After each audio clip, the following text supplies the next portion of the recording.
Bapak Ibu saudara sekalian dimanapun berada, hari ini salam jumpa dengan kami dari Yayasan Imam Ahmad Rajani dalam seri pengajaran firman Tuhan. Shalom kami sampaikan dari Rumah Pemulihan Segala Bangsa, The House of Restoration for All Nations, yang terletak di Desa Kembes 1, Kabupaten Minahasa, Provinsi Sulawesi Utara. Baik, kita akan masuk kepada seri pengajaran kita, Imamat Rajani atau Royal Priesthood, dalam seri 7 Romawi F. Itu menyangkut dengan tugas dan tanggung jawab imam. Ya, kemarin 7 Romawi E dan sekarang kita masuk ke 7 Romawi F. Sebagai ayat pokok kita terambil dari surat 1 Petrus pasal yang kedua ayat 5 sampai dengan yang ke-10. Bapak Ibu siap, kita akan membaca bersama-sama dalam hitungan yang ketiga. 2, 3. Dan biarlah kamu juga dipergunakan sebagai batu hidup untuk pembangunan suatu rumah rohani bagi suatu imamat kudus, untuk mempersembahkan persembahan rohani yang karena Yesus Kristus berkenan kepada Allah. Sebab ada tertulis dalam kitab suci, sesungguhnya aku meletakkan di Sion sebuah batu yang terpilih, sebuah batu penjuru yang mahal, dan siapa yang percaya kepadanya tidak akan dipermalukan. Karena itu bagi kamu yang percaya ia mahal, tetapi bagi mereka yang tidak percaya, batu yang telah dibuang oleh tukang-tukang bangunan telah menjadi batu penjuru, juga telah menjadi batu sentuhan dan suatu batu sandungan. Mereka tersandung padanya karena mereka tidak taat kepada firman Allah, dan untuk itu mereka juga telah disediakan. Tetapi kamulah bangsa yang terpilih, imamat yang rajani, bangsa yang kudus, umat kepunyaan Allah sendiri, supaya kamu memberitakan perbuatan-perbuatan besar dari Dia yang telah memanggil kamu keluar dari kegelapan kepada terangnya yang ajaib. Kamu yang dahulu bukan umat Allah, tetapi yang sekarang telah menjadi umatnya, yang dahulu tidak dikasihani, tetapi yang sekarang telah beroleh belas kasihan. Demikian pembacaan ayat pokok kita dengan judul Imamat Rajani atau Royal Priesthood pada seri 7 Romawi F. Kita masuk pada bagian pendahuluan. Dalam poin A, Alkitab berkata bahwa kita adalah batu hidup yang dipergunakan untuk pembangunan suatu rumah rohani bagi suatu imamat kudus dengan identitas sebagai berikut. Ini terambil di dalam surat 1 Petrus 2:5 dan surat 1 Petrus pasal 2 ayat ke-9. Yang pertama, identitas kita adalah bangsa atau generasi atau keluarga yang terpilih, a chosen generation. Kemudian identitas yang kedua adalah imamat yang rajani atau a royal priesthood. Kemudian identitas yang ketiga adalah bangsa yang kudus atau a holy nation. Kemudian identitas yang keempat adalah umat kepunyaan Allah sendiri atau His own special people. Luar biasa ya status kita bagi orang-orang perjanjian baru. Kalau kita tahu pelajari pada bagian yang sebelumnya bahwa imamat ya itu berlaku hanya bagi suku Lewi dari keluarga besar Harun. Tetapi untuk perjanjian baru seperti apa yang ditulis dalam surat Petrus ini, sehingga ini merupakan suatu perubahan besar. Ya, ada terobosan yang luar biasa terjadi dalam pemahaman orang Israel. Karena pada perjanjian lama mereka mengetahui bahwa imam-imam khusus dari suku Lewi, tidak semua suku Israel menjadi imam.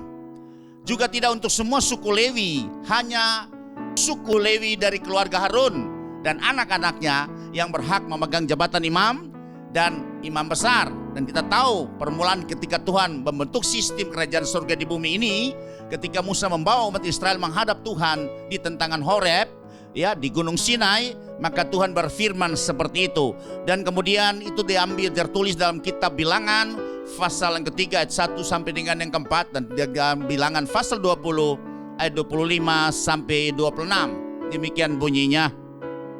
Inilah keturunan Harun dan Musa pada waktu Tuhan berfirman kepada Musa di Gunung Sinai. Nama anak-anak Harun ialah yang sulung Nadab, kemudian Abihu, Eleazar, dan Itamar. Itulah nama anak-anak Harun, imam-imam yang diurapi, yang telah ditahbiskan untuk memegang jabatan imam. Tetapi Nadab Abihu sudah mati di hadapan Tuhan di padang gurun Sinai ketika mereka mempersembahkan api yang asing ke hadapan Tuhan. Mereka tidak mempunyai anak. Jadi ketika Harun ayah mereka masih hidup, ia memegang jabatan imam ialah Eleazar dan Itamar. Itu adalah keluarga Harun dari suku Lewi. Kita lanjut pasal 20 ayat 25 sampai 26. Panggillah Harun dan Eleazar anaknya dan bawalah mereka naik ke Gunung Hor. Ini ketika saat-saat di mana Harun akan meninggal. Tanggalkanlah pakaian Harun dan kenakanlah itu kepada Eleazar anaknya. Kemudian Harun akan dikumpulkan kepada kaum leluhurnya dan mati di sana. Ya, saatnya Harun akan meninggal, maka jubah keimaman itu dipindahkan kepada anaknya, yang khususnya anak yang ketiga dari anak Harun, karena Nadab Abihu telah mati dibunuh Tuhan karena mereka melakukan hal yang salah di hadapan Tuhan. Kemudian akhirnya ya jabatan imam besar ini diturunkan kepada Eleazar, ya, dan jubah keimaman itu dipakaikan oleh Musa kepada Eleazar dan mengurapinya sebagai imam besar. Kemudian kita lanjut pada bagian berikut. Pada perjanjian baru, Petrus menegaskan bahwa kita semua adalah imamat yang rejani tanpa terkecuali dari setiap kaum, suku, bangsa, dan bahasa. Saudara dan saya diberi kesempatan, diberi kepercayaan ya untuk menjadi imam-imam yang sebentar nanti akan merajai semua sistem kerajaan surga di bumi, atau dimanapun saudara ditempatkan, baik sebagai kepala keluarga, baik juga sebagai ibu rumah tangga, baik sebagai anak-anak, itu sebagai pegawai, sebagai apapun juga, sebagai mahasiswa, sebagai ya anak-anak yang lagi sekolah, ya di kumpulan manapun sudah berada, engkau adalah imamat yang rajani yang bisa akan mempengaruhi sistem yang ada di tempat di mana engkau ditempatkan. Dan ketika kita mempunyai imam besar yaitu Kristus Yesus yang telah duduk di sebelah kanan tahta yang maha besar di sorga untuk menjadi perantara kita dengan Bapa. Jadi sistem keimamannya berubah. Ya, kalau dulu lewat Harun sebagai imam besar, dan kita lihat imam besar yang tidak sempurna, tapi kemudian untuk kita orang-orang perjanjian baru, seperti apa yang dituliskan oleh Petrus ini, kita sebagai imam-imam yang akan merajai, dan kita tahu bahwa imam besar kita itu adalah Yesus sendiri. Ya, dia datang sebagai imam dan dia mati sebagai imam. Dia tidak membawa darah domba binatang untuk menebus salahnya imam itu sendiri dan juga kaumnya atau umat Israel, tapi dia membawa darahnya sendiri, dan darah itu yang tidak bernoda, tidak bercacat itu untuk bukan menebus dosanya imam besar kita, tapi menebus dosa imam-imam, yaitu saudara dan saya. Dan saya percaya saudara harus mengerti ini. Dan kemudian dia duduk sebagai pengantara di sorga sebagai imam besar, ya, akan membawa ya umat pertemuan menjadi perantara antara umat dengan Bapa, kemudian Bapa juga dengan umat. Kita bisa baca dalam surat Ibrani pasal yang ke-7 ayat yang ke-11 sampai dengan ayat yang ke-14. Itu lembaga Alkitab memberi judul itu pada Ibrani 7:11 itu, Kristus adalah imam yang lebih tinggi daripada Harun, ya, sebagai imam besar yang lebih tinggi daripada Harun. Kita akan baca, karena itu andai kata oleh imamat Lewi telah tercapai kesempurnaan, sebab karena imamat itu umat Israel telah menerima Taurat, apakah sebabnya masih perlu seorang lain ditetapkan menjadi imam besar menurut peraturan Melkisedek, dan yang tentang dia tidak dikatakan menurut peraturan Harun? Sebab jikalau imamat berubah, perhatikan, dengan sendirinya akan berubah pula hukum Taurat itu. Sebab ia yang dimaksudkan di sini termasuk suku lain. Dari suku ini tidak ada seorang pun yang pernah melayani di mezbah.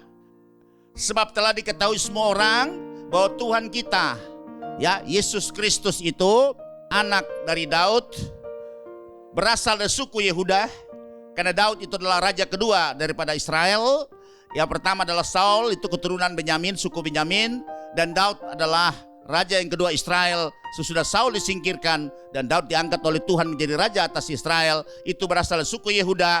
Dan mengenai suku itu Musa tidak pernah mengatakan sesuatu apapun tentang imam. Sebab itu sudah lihat perubahan keimamatan ini terjadi maka jelas maka Taurat juga ya berubah, ya keimaman berubah, maka semua itu sistem juga berubah. Dan kita juga bisa baca, saya senang kita baca supaya kita bisa mengerti, karena masih banyak orang terperangkap dengan yang lama dicampur dengan yang baru. Ya, kita sudah ada pada perjanjian yang baru, keimamatan kita bukan lagi ya, mengikuti peraturan ya daripada keimamatan Harun, tapi keimamatan kita mengikuti peraturan keimamatan Melkisedek. Ya, kemudian kita akan baca sambung pada ayat 24 sampai 28. Ini penting untuk Bapak Ibu bisa baca dalam surat Ibrani, cukup detail penjelasannya bagaimana perubahan-perubahan yang terjadi persoalan keimamatan itu. Sehingga kita tidak lagi mengikuti sistem keimamatan Harun, ya. Perhatikan baik di sini ya. Tetapi karena ia tetap selama-lamanya, imamatnya tidak dapat beralih kepada orang lain. Ini sudah kekal ini. Karena itu ia sanggup juga menyelamatkan dengan sempurna semua orang yang oleh dia datang kepada Allah. Ya, karena dia sebagai perantara ya. Kalau dulu Harun sebagai perantara membawa umat masuk di ruang Maha Kudus 1 tahun 1 kali. Kemudian dia membawa darah ya, domba, anak domba jantan untuk menebus dosa pribadinya dia dan keluarganya. Kemudian yang satu juga buat umat. Nah, sehingga dia layak di ruang Maha Kudus di situ. Kalau dia tidak layak, maka dia akan mengalami kematian di ruang Maha Kudus di situ. Tapi kita memiliki imam besar yang sempurna, yaitu Yesus Kristus yang datang sebagai imam dan mati sebagai imam besar. Itu dia membawa darah korbannya sendiri, darahnya sendiri untuk menebus semua dosa, pelanggaran, kejahatan semua umat manusia. Sehingga kita berlayak sekarang untuk bisa dapat ketemu dengan Bapa lewat perantaran imam besar itu, yaitu Yesus Kristus. Sebab ia hidup senantiasa untuk menjadi pengantara mereka. Sebab imam besar yang demikianlah yang kita perlukan, yaitu yang saleh, tanpa salah, tanpa noda, yang terpisah dari orang-orang berdosa dan lebih tinggi daripada tingkat-tingkat surga. Yang tidak seperti imam besar lain yang setiap hari harus mempersembahkan korban untuk dosanya sendiri, dan sudah itu barulah untuk dosa umatnya. Tadi saya sudah jelaskan sebab hal itu telah dilakukannya 1 kali untuk selama-lamanya ketika ia mempersembahkan dirinya sendiri sebagai korban. Sebab hukum Taurat menetapkan orang-orang yang diliputi kelemahan menjadi imam besar, tetapi sumpah yang diucapkan kemudian daripada hukum Taurat menetapkan anak yang telah menjadi sempurna sampai selama-lamanya. Ya, demikian apa yang telah kita baca lewat surat Ibrani ini. Nanti Bapak Ibu juga bisa baca dari surat Ibrani pasal yang ke-8 ayat 1 sampai 13, tapi saya tidak akan membaca semua, tapi saya sarankan Bapak Ibu baca karena ini sudah tertulis ya di dalam ya materi yang sudah kita tampilkan sekarang di layar ini supaya Bapak Ibu bisa lihat. Tapi saya baca hanya Ibrani pasal 8 ayat 1 sampai dengan ayat yang ketiga. Demikian bunyinya. Inti segala yang kita bicarakan itu ialah kita mempunyai imam besar yang demikian, yang duduk di sebelah kanan takhta yang maha besar di sorga, dan yang melayani ibadah tempat kudus, yaitu di dalam kemah sejati yang didirikan oleh Tuhan dan bukan oleh manusia. Perhatikan saudara, lihat di sini. Kalau orang Israel itu kemah yang didirikan oleh tangan manusia, yang disebut dengan ya tabernakel, ya atau tabernacle of meeting. Itu dibuat oleh ya orang-orang ahli saat itu atas petunjuk Musa ketika dia mendapat ya desainnya di atas gunung itu. Dia turun dan dikasih tahu kepada orang ahli ya 2 orang yang akan mengepalai semua pembangunan daripada tabernakel itu ialah Oholiab dan Besaliel. Nah, mereka membangun itu buatan tangan manusia. Tapi kemudian ada kemah buatan Tuhan sendiri ya, yang itu yang menjadi imam besar itu adalah Tuhan Yesus sendiri. Dan kita tahu bahwa kemah itu buatan Tuhan sendiri, itulah saudara dan saya. Ya, itu menjadi bait Allah yang kudus. Haleluya. Pada ayat yang ketiga, sebab setiap imam besar ditetapkan untuk mempersembahkan korban dan persembahan, dan karena itu Yesus perlu mempunyai sesuatu untuk dipersembahkan. Apa yang dipersembahkan? Yaitu dirinya sendiri, yaitu darah korban sebagai korban grafirat untuk menebus segala dosa dan pelanggaran daripada kita umat manusia. Dan dengan itu maka kita juga ya diberikan keistimewaan untuk bisa menjadi imam-imam yang akan merajai sebentar nanti bersama-sama dengan imam besar kita Yesus di dalam kerajaan 1000 tahun. Haleluya. Kita lanjut lagi. Sudah perhatikan yang lalu itu kita sampai dari 1 Romawi sampai dengan 7 Romawi D. Nanti lihat materi pengajaran itu tanggal 5 September tahun 2021.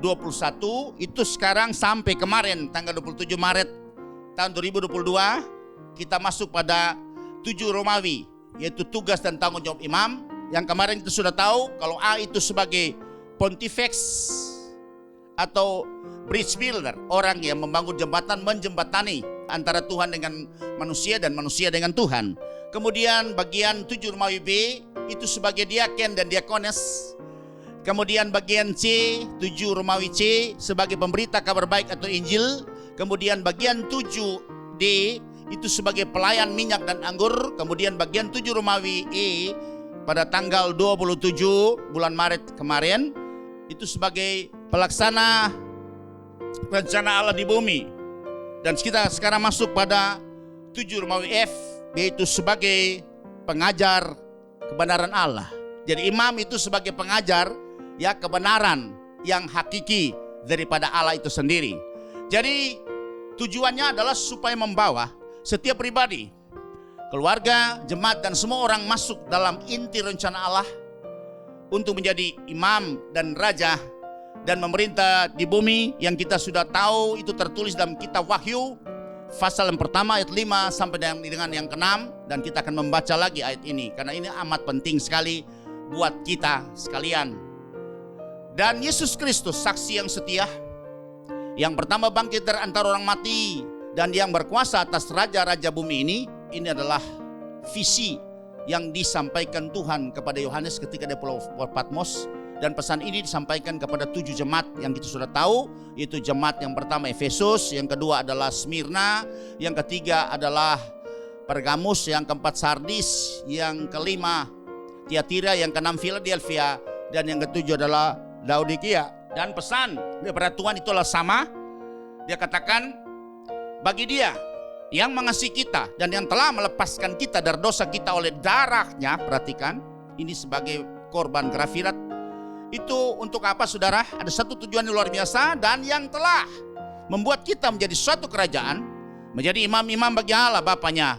Bagi Dialah kemuliaan dan kuasa sampai selama-lamanya, amin. Inilah tujuan utama daripada Yesus berkorban, ya, membayar semua, menebus semua dosa, pelanggaran dan kesalahan kita. Kemudian ini ayat ini lanjut lagi, ditegaskan lagi di dalam kitab Wahyu pasal yang kelima ayat 9 sampai ayat yang ke-12. Dan mereka menyanyikan suatu nyanyian baru, katanya, engkau layak menerima gulungan kitab itu dan membuka materai-materainya, ya Yesus, karena engkau telah disembelih dan dengan darahmu engkau telah membeli mereka bagi Allah dari tiap-tiap suku dan bahasa dan kaum dan bangsa, dari semua orang, berarti termasuk saudara dan saya. Tujuannya apa? Dan engkau telah membuat mereka menjadi suatu kerajaan, menjadi imam-imam bagi Allah kita, dan mereka akan memerintah sebagai raja di bumi. Lanjut ayat yang ke-11.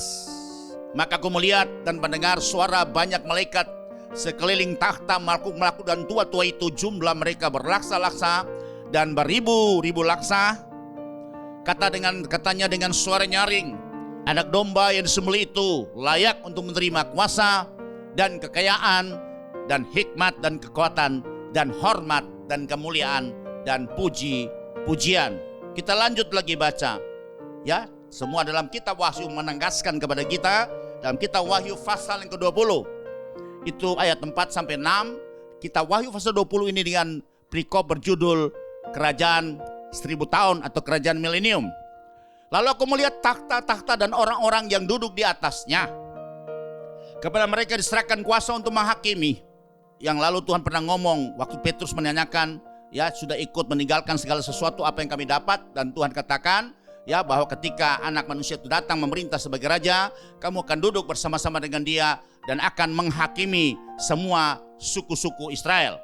Demikian lanjut, aku juga melihat jiwa-jiwa mereka yang telah dipenggal kepalanya karena kesaksian tentang Yesus dan karena firman Allah, yang tidak menyembah binatang itu dan patung dan yang tidak juga menerima tandanya pada dahi dan tangan mereka, dan mereka hidup kembali dan memerintah, perhatikan, sebagai raja bersama-sama dengan Kristus sebagai the great king, raja di raja, atau the king of kings, untuk masa 1000 tahun. Ayat selanjutnya, tetapi orang-orang mati lain yang tidak bangkit sebelum berakhir masa yang 1000 tahun itu, inilah kebangkitan yang pertama. Jadi yang pertama, tapi yang tidak bangkit, mereka yang kedua, itu akan diadili di tahta putih dan langsung masuk ke lautan api atau Gehenna. Selanjutnya, berbahagia dan kuduslah ia yang mendapat bagian dalam kebangkitan pertama itu.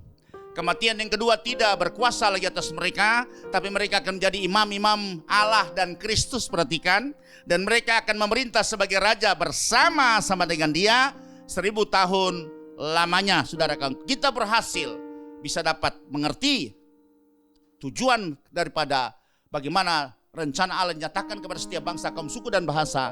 Dan sudah menjadi keluarga pribadi yang berbahagia karena kita bisa menggenapi semua firman ini. Ketika Yesus datang memerintah dalam kerajaan 1000 tahun, ya saudara dan saya juga akan turut memerintah bersama-sama dengan dia.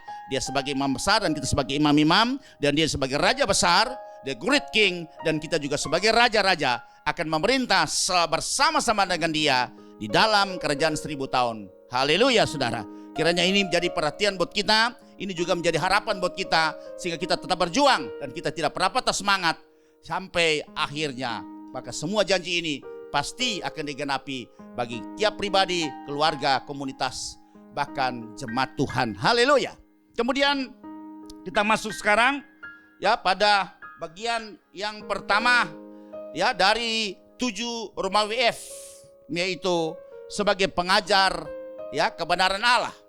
Pada poin F1 ini kita akan lihat ada 2 saman yang saya angkat di sini. Yang pertama adalah saman pada saman perjanjian lama. Maka imam berfungsi sebagai pengajar kebenaran Allah.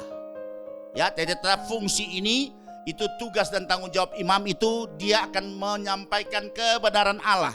Dan itu kita ambil ya di dalam kitab Maliahi, ya kitab terakhir dari perjanjian lama, itu pasal yang kedua, kita akan baca ayat 1 sampai dengan yang ke-9.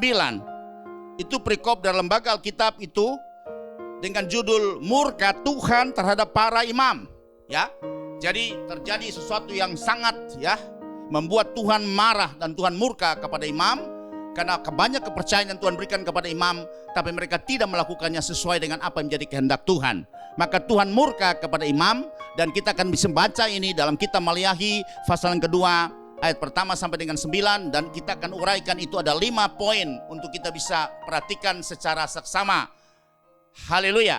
Maka sekarang kepada kamulah tertuju perintah ini, hai para imam. Jadi Tuhan menegur imam pada saat di zaman Nabi Maliahi pada saat itu.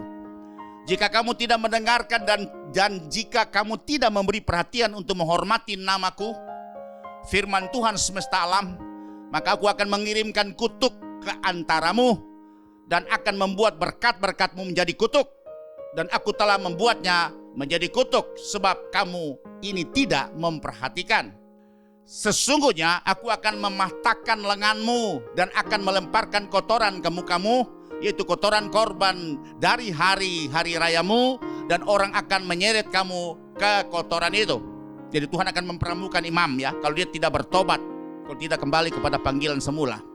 Lanjut, maka kamu akan sadar bahwa aku kirimkan perintah ini kepadamu supaya perjanjianku dengan Lewi tetap dipegang, firman Tuhan semesta alam.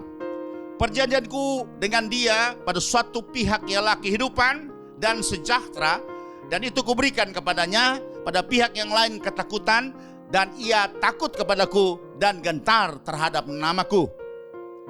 Pengajaran yang benar ada dalam mulutnya, dan kecurangan tidak terdapat pada bibirnya. Dalam damai sejahtera dan kejujuran ia mengikuti aku, dan banyak orang dibuatnya berbalik daripada kesalahan. Sebab bibir seorang imam memelihara pengetahuan, dan orang mencari pengajaran dari mulutnya, sebab dialah utusan Tuhan semesta alam. Tetapi kamu ini menyimpang dari jalan, kamu membuat banyak orang tergelincir dengan pengajaranmu, kamu merusakkan perjanjian dengan Lewi, firman Tuhan semesta alam. maka aku pun akan membuat kamu hina dan rendah bagi seluruh umat ini, oleh karena kamu tidak mengikuti jalan yang kutunjukkan, tetapi memandang bulu dalam pengajaranmu. Demikian kejadian terjadi pada zaman Nabi Maliahi. Tuhan menegur begitu keras karena Tuhan marah kepada imam saat itu, yang Tuhan percayakan mereka sebagai pengajar-pengajar yang sejati, tapi mereka membuat penyimpangan yang sangat luar biasa, membuat Tuhan marah dan murka kepada mereka. Dan di sini kita bisa melihat dari pembacaan Maliaki pasal 2 ayat 1 sampai 9 ini ada 5 poin yang kita akan pelajari bersama-sama.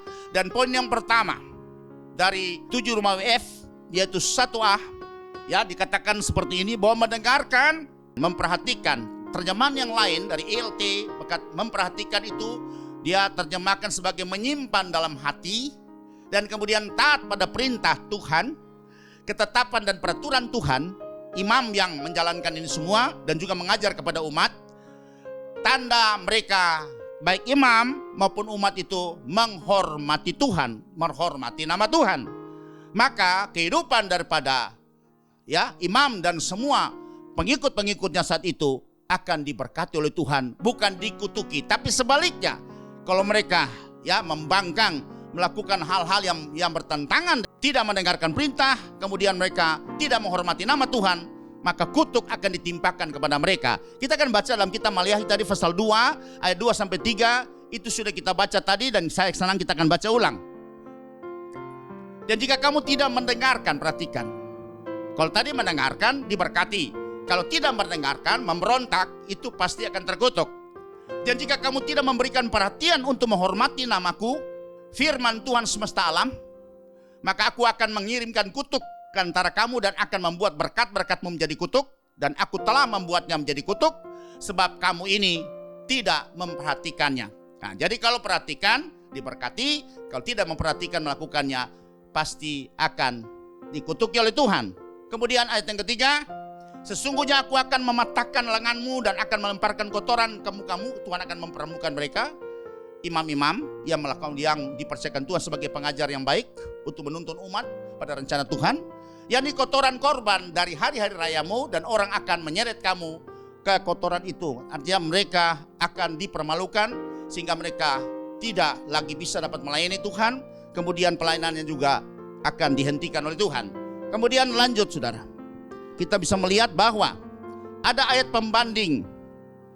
Ya, saya angkat ayat pembanding di sini itu dengan surat Roma pasal 2 ayat 6 sampai 10, dan kita lanjut pasal ayat 21 sampai 24 sebagai pembanding daripada kitab Maliaki tadi pasal 2 ayat 2 sampai dengan yang ketiga. Ia akan membalas setiap orang menurut perbuatannya. Yang hidup kekal kepada mereka yang dengan tekun berbuat baik, mencari kemuliaan, kehormatan dan ketidakbinasaan. Jadi taat kepada perintah, ketetapan Tuhan, dan kemudian menjaga nama baik Tuhan, menghormatinya. Lanjut, tetapi murka dan geram kepada mereka yang mencari kepentingan sendiri, hidup untuk sendiri saja, yang tidak taat kepada kebenaran, melainkan taat kepada kelaliman. Penderitaan dan kesesakan akan menimpa setiap orang yang hidup yang berbuat jahat. Pertama-tama orang Yahudi dan juga orang Yunani, berarti baik orang Yahudi maupun orang di luar orang Yahudi atau bangsa-bangsa lain termasuk saudara dan saya.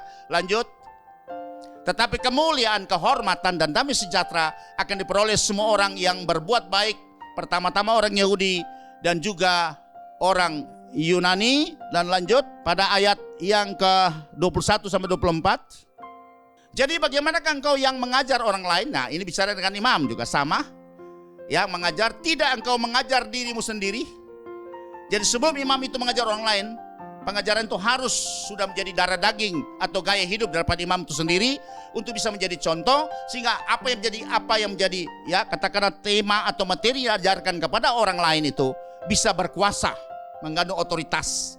Kalau dia sendiri tidak melakukannya, kemudian dia mengajar kepada orang lain, maka tidak ada kuasa untuk bisa dapat merubah atau terima orang yang diajar itu. Engkau yang mengajar jangan mencuri, mengapa engkau sendiri mencuri? Ya, kemudian lanjut. Engkau yang berkata jangan berzina, mengapa engkau sendiri berzina? Engkau yang jijik akan segala berhala, mengapa engkau sendiri merampok rumah berhala? Ini terjadi ya.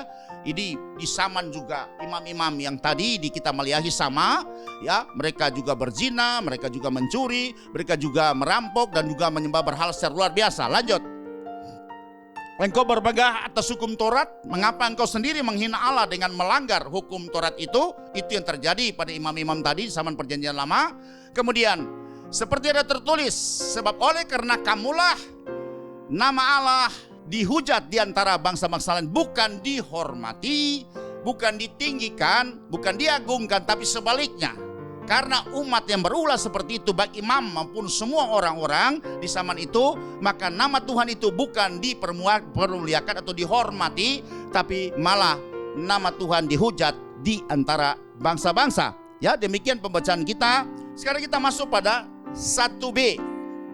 Ya, harusnya tadi imam itu mendengarkan, memperhatikan, maka berkat akan bisa diturunkan, bisa menerima berkat dari Tuhan, dan umat juga bisa diberkati oleh Tuhan. Kemudian berikut, imam itu sebagai pengajar, dia harus memegang teguh perjanjian Tuhan dengan Lewi. Dia akan memperoleh kehidupan dan sejahtera. Tuhan bilang kalau dia terus memegang seperti perjanjian yang telah Tuhan ikatkan dengan Lewi, maka Tuhan katakan di sini bahwa kehidupan dan sejahtera itu bisa menjadi bagian daripada imam-imam itu sendiri. Jadi sudah lihat imam dengan suku Lewi. Tadi kita sudah tahu pada pembukaan kita, pendahuluan kita, bahwa imam itu tidak semua orang suku Lewi menjadi imam, hanya dari keluarga keturunan Harun itu sendiri. Sebab itu ada pesan Tuhan juga kepada imam-imam dari yang diangkat dari keluarga Harun. Mereka memang berasal suku Lewi, harus memperhatikan nasib daripada suku Lewi. Jaminan-jaminan yang telah Tuhan buat dengan perjanjian dengan suku Lewi, itu imam yang mengaturnya. Ya, imam tidak bisa mengambil hak orang Lewi, karena orang Lewi itu pada pembagian tanah ketika mereka masuk di tanah Kanaan itu, orang Lewi tidak mendapat tanah, dan orang Lewi itu adalah milik Tuhan. Mereka hanya bekerja untuk menyelenggarakan ibadah dari suku-suku lain, dan orang Lewi itu mendapat makan itu dari persembahan-persembahan suku-suku yang lain. Dan kita bisa lihat di sini, ya, Tuhan menegur kepada imam-imam yang mengatur ini untuk jaminan-jaminan kepada suku Lewi. Ya, kita akan baca dalam Maliahi pasal 2 ayat 4 sampai dengan yang kelima.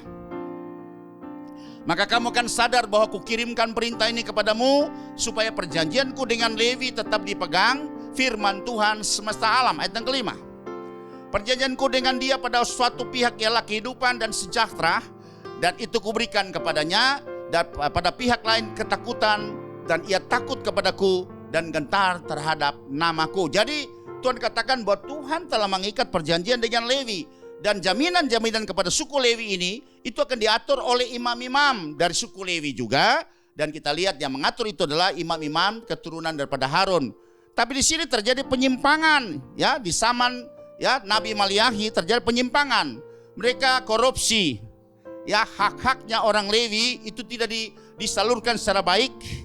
Dia korupsi, sebab itu Tuhan sangat marah. Karena orang Lewi akhirnya mereka harus bekerja, dan kemudian kita lihat berarti mereka tidak bisa maksimal atau optimal secara fokus untuk bisa mengurus semua ibadah-ibadah persembahan suku lain, ya. Makanya Tuhan marah kepada imam-imam pada saat itu.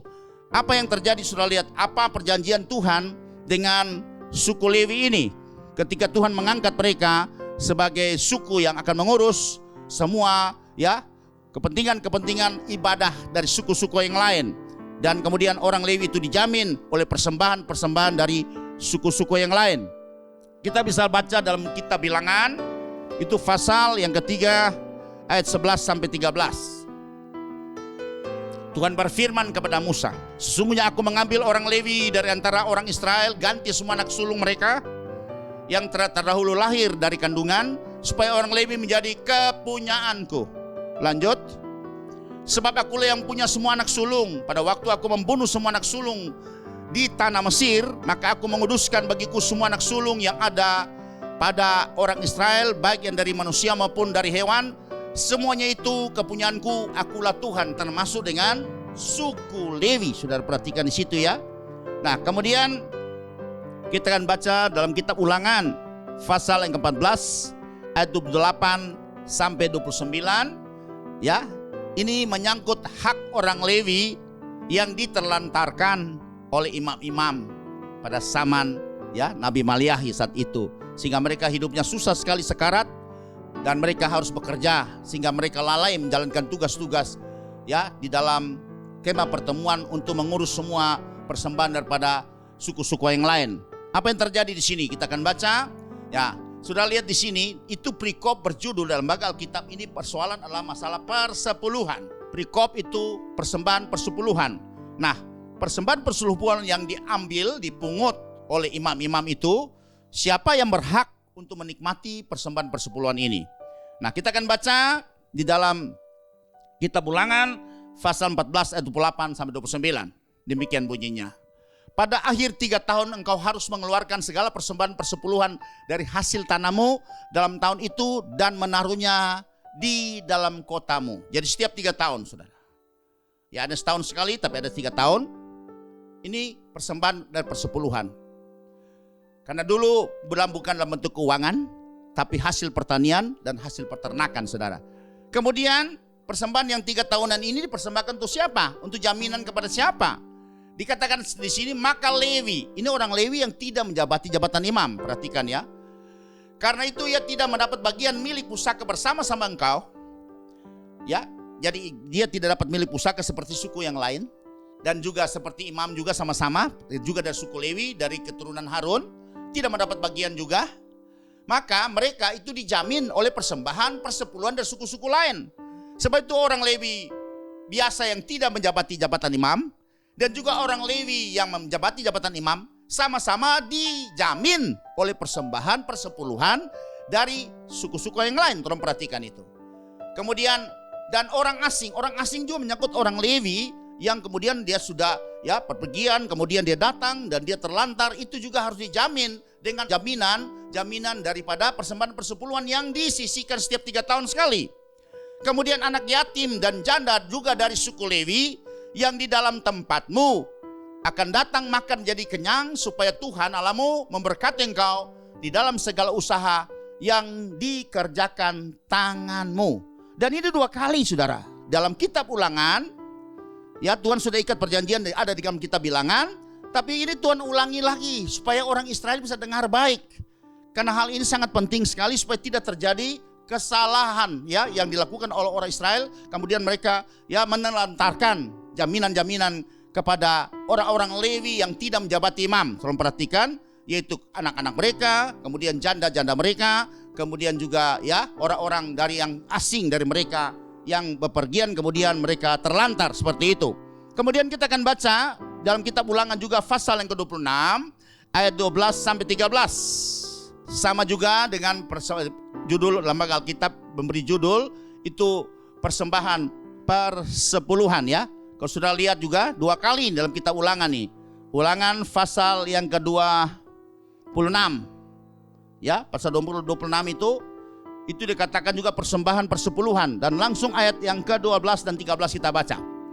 Apabila dalam tahun yang ketiga sama tahun persembahan persepuluhan engkau sudah selesai mengambil segala persembahan persepuluhan dari hasil tanahmu, maka haruslah engkau memberikannya kepada orang Lewi, orang asing, anak yatim dan kepada janda, supaya mereka dapat makan di dalam tempatmu dan menjadi kenyang. Ayat yang ke-13.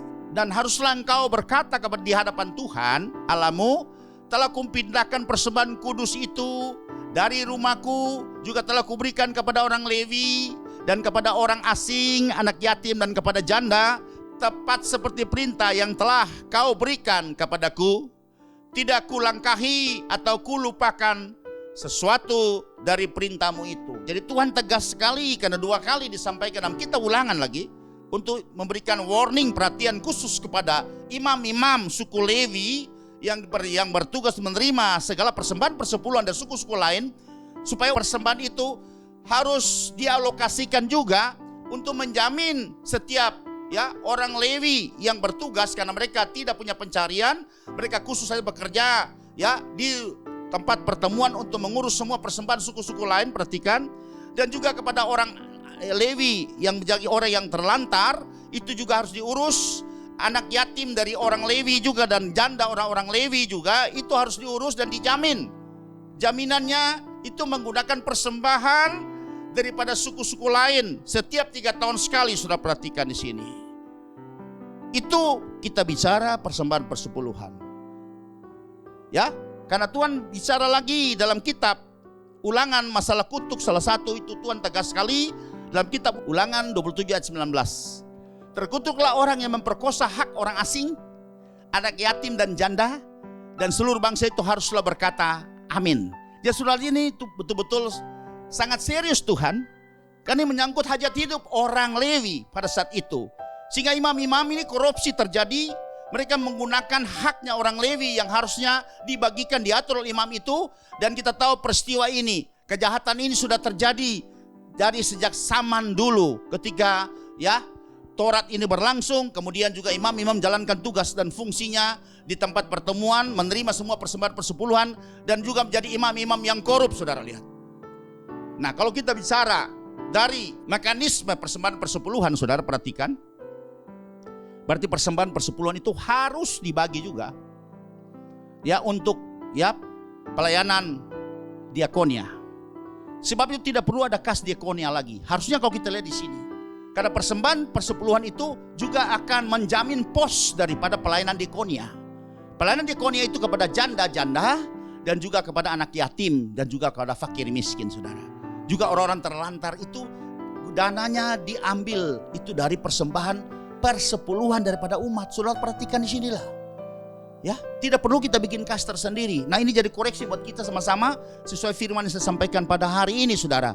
Kalau tidak, kita akan terkutuk loh. Terkutuk dalam hal ini ya, kita tidak bisa menerima hal-hal ilahi, hal luar biasa, saudara. Ya, kadang-kadang kita dapat mulai mengerti, melakukan dengan cara kita sendiri, bahwa persembahan persepuluhan itu diambil oleh katakan gembala sidang seluruhnya. Hanya dikasih seberapa kepada pelayan-pelayan khusus.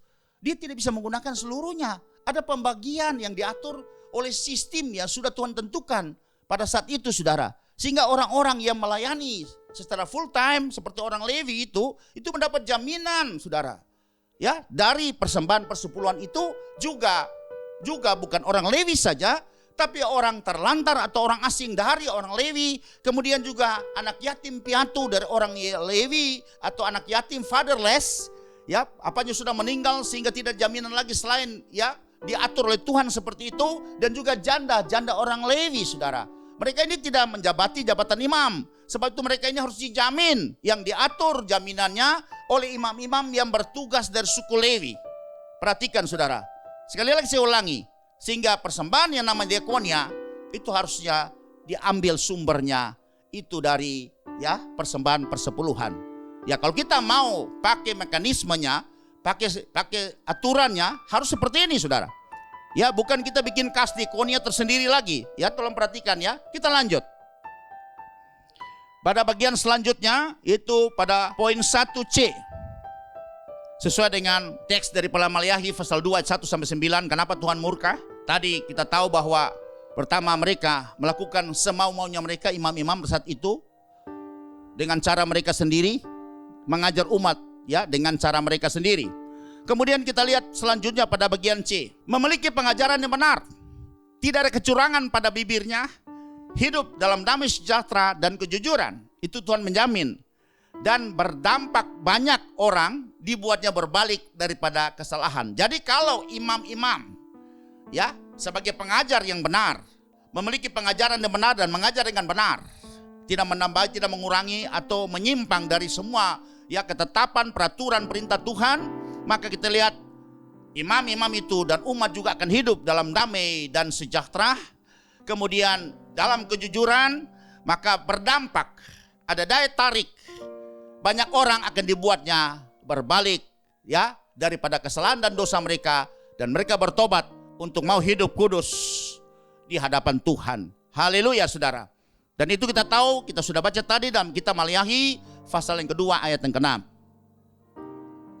Pengajaran yang benar ada dalam mulutnya dan kecurangan tidak terdapat pada bibirnya. Hati-hati, saudara, karena modal seorang hamba Tuhan itu adalah mulutnya dan bibirnya. Kan itu dia sebagai penyambung lidah Allah. Sehingga kadang-kadang kita makin nama Tuhan, padahal itu merupakan kehendak kita dan rekayasa kita sendiri. Di dalamnya ada motivasi interest. Ya. Sebab itu saudara perhatikan bahwa kita sebagai hamba Tuhan, sebagai pemberita kebenaran, sebagai pengajar, hati-hati. Karena yang mengajar itu guru hukumannya lebih berat daripada yang diajar, saudara. Nah, sebab itu perhatikan di sini, jangan sampai kita terjebak kepada kesalahan yang sama yang pernah terjadi ya kepada imam-imam di zaman ya Nabi Maliahi. Dan kemudian dikatakan di sini, dalam damai sejahtera dan kejujuran ia mengikuti aku, dan banyak orang dibuatnya berbalik daripada kesalahan. Kalau imam mengajar yang benar seperti apa yang Tuhan perintahkan, bukan rekayasa firman ya, tetapi ya dia mengajar yang benar, sehingga dari mulutnya itu keluar tidak terdapat kecurangan pada bibirnya, maka kita akan melihat damai sejahtera itu akan menjadi bagian daripada umat. Dan kejujuran itu ya akan mengikutinya. Maka Tuhan akan bisa membuat banyak orang berbalik, bertobat daripada kesalahannya. Imam menentukan ya bagaimana pengajaran mereka membuat kuasa untuk bisa menarik orang-orang ya sadar dan bisa menerima kebenaran, dan kemudian berbalik meninggalkan dosa mereka dan kesalahan mereka, dan mau hidup benar di mata Tuhan, hidup berkenan kepada Tuhan. Ini tanggung jawab imam sebagai pengajar ya, juga kepada kita sekarang sebagai imam-imam yang Tuhan percayakan sebagai pengajar-pengajar, termasuk saya juga. Ini menjadi bahan koreksi buat kita, sebagai bahan introspeksi buat kita, untuk kita bisa dapat melakukan ya sebagai pengajar, sebagai pemberita kebenaran. Kita harus komitmen kepada pengajaran yang benar, harus mengajar dengan jujur. Setiap perkataan yang keluar dari bibir mulut kita itu mengandung kejujuran dan bukan kecurangan. Haleluya. Koreksi buat kita. Bagaimana dengan imam-imam juga di zaman Nabi Yeremia? Kita bisa lihat dalam kitab Nabi Yeremia pasal yang kelima ayat yang ke-30 sampai 31, juga Tuhan murka kepada imam-imam saat itu. Ya, sehingga umat juga tidak diberkati. Tuhan berkata kepada Nabi Yeremia saat itu, kedahsyatan dan kengerian terjadi di negeri ini kepada siapa? Bukan kepada orang kafir, tapi kepada umatnya sendiri. Ya, karena apa saudara? Karena para nabi berbuat palsu. Mereka rekayasa. Nabi itu penyambung lidah loh, penyambung lidah Allah. Kalau sampai dia bernubuat berdasarkan ya kehendak hatinya, itu kan berbahaya. Dia memakai nama Tuhan, tapi Tuhan tidak berfirman kepada dia, tapi dia merekayasa. Ya karena dia memang menjabati nabi, maka otomatis umat pasti dengar. Karena nabi yang berkata, dan ini pernah terjadi. Kita lihat bagaimana dengan Bileam, nabi-nabi yang lain juga berbuat palsu. Dan di zaman Yeremia ini juga banyak nabi-nabi yang berbuat palsu. Sebab itu dikatakan nabi berbuat palsu. Dan juga para imam mengajar dengan sewenang-wenang, sesuka hatinya, sesuai dengan kebutuhannya, kepentingannya, tidak menurut perintah, ketetapan dan hukum Tuhan. Ini berbahaya saudara. Di zaman itu sudah terjadi, apalagi hari ini saudara. Dan umatku menyukai yang demikian. Jadi sudah lihat di sini ada hubungannya. Karena umat mengendaki yang demikian, maka imam-imam itu mengajar juga sesuai dengan ya apa menjadi kesukaan umat. Supaya dia bisa jadi populer di tengah-tengah umat. Ya dia bisa betul-betul ya bisa ya dipakai oleh umat, sering diminta untuk mengajar. Padahal karena apa? Semua tema yang diajarkan atau materi-materi diajarkan itu dia sesuaikan dengan bagaimana menjadi kesukaan daripada umat itu sendiri. Tapi bukan menjadi kesukaannya Tuhan. Kadang-kadang kesukaan kita dengan kesukaan Tuhan itu berbeda jauh. Seperti firman berkata, ya, seperti rancangan Tuhan, jalan Tuhan dengan rancangan dan jalan kita itu bedanya seperti tinggi langit dari bumi, saudara. Sebab itu saudara, walaupun memang kadang-kadang berat untuk kita sampaikan sebagai pengajar, tapi kita mau belajar apa yang menjadi kesukaan Tuhan, itulah yang kita akan ajar kepada umat. Supaya umat itu bisa mengerti dan mereka bisa membawa hidup mereka, pribadi, keluarga mereka, jemaat mereka masuk kepada rencana Tuhan. Dan kita tahu kalau kita dalam rencana Tuhan, maka kita memiliki masa depan penuh harapan. Karena rencana Tuhan bukan rancangan yang celaka, tapi rancangan damai sejahtera yang memberi kita masa depan yang penuh harapan. Sebab itu tugas-tugas kita sebagai pengajar, sebagai imam-imam yang Tuhan percayakan sebagai pengajar. Tolong dengar baik semua rekan-rekanku. Mari kita introspeksi apa menjadi materi pengajaran kita yang sering kita sampaikan kepada umat. Walaupun kadang-kadang tidak populer di tengah umat, walaupun kadang-kadang tidak sukai, kadang-kadang bisa sangat sakit didengar, tidak mengenakan didengar. Tapi karena kalau memang Tuhan yang harus berbicara dan itu memang firman Tuhan, maka kita harus menyampaikannya.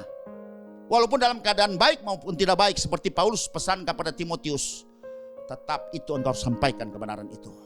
Karena kita percaya kita sebagai perwakilan Tuhan, kita sebagai penyambung lidah Tuhan untuk bisa menyatakan kehendak Tuhan kepada umat, untuk supaya mereka bisa menikmati keselamatan dan berkat yang datang daripada Tuhan. Haleluya. Karena umat menyukai seperti itu, maka imam yang mengajar juga semaunya mengikuti kehendak umat, kesukaan umat, bukan kesukaan Tuhan. Maka firman direkayasa. Sebetulnya hari ini sudah lihat banyak firman yang betul-betul firman yang hanya berbicara mengenai berkat. Tapi firman sudah jarang berbicara mengenai pengorbanan, pikul salib dan menyangkal diri. Tidak populer sama sekali, saudara. Tapi kita mengikuti Yesus, Tuhan bilang harus menyangkal diri. Artinya berbalik daripada kegelapan kepada terang. Ada buah pertobatan. Kemudian ada buah pelayanan. Itulah penyangkalan diri kita. Kalau dulu kita melakukan yang seperti ini, tapi itu tidak dikehendaki Tuhan, maka sekarang saya tidak akan berbuat lagi seperti yang dulu saya lakukan itu, tapi saya mau lakukan seperti apa yang Tuhan kehendaki. Itulah penyangkalan diri kita. Itu pertobatan yang menghasilkan buah pertobatan. Haleluya, saudara. Dan kita sebagai pengajar, kita sebagai imam yang Tuhan percayakan untuk mengajar, kita harus prinsip. Umat tidak suka, bagi kita tidak mengapa. Tapi yang penting yang saya sampaikan itu merupakan kesukaan Tuhan, supaya di mana ujungnya maka umat itu bisa dapat diselamatkan. Mereka bisa hidup di dalam keselamatan daripada Tuhan. Mereka bisa hidup betul-betul memperkenankan hati Tuhan. Haleluya. Jangan kita hanya main katakanlah mengajar dengan tema hanya bicara berkat, mujizat, kesembuhan ilahi, kelimpahan dan pemulihan ekonomi dan seterusnya. Tapi mari kita harus di samping kita juga berbicara mengenai tema itu, tapi kita juga harus seimbang dalam memberitakan kebenaran firman, yaitu harus bicara mengenai pengorbanan, melayani bukan untuk dilayani, mengasihi orang lain juga, kemudian kunci rela berkorban, punya kepedulian kepada keselamatan orang lain. Itulah tanggung jawab kita sebagai orang-orang yang sudah selamatkan, sebagai imam-imam yang sebentar nanti yang Tuhan percayakan untuk membangun sistem kerajaan sorga di bumi. Haleluya, saudara.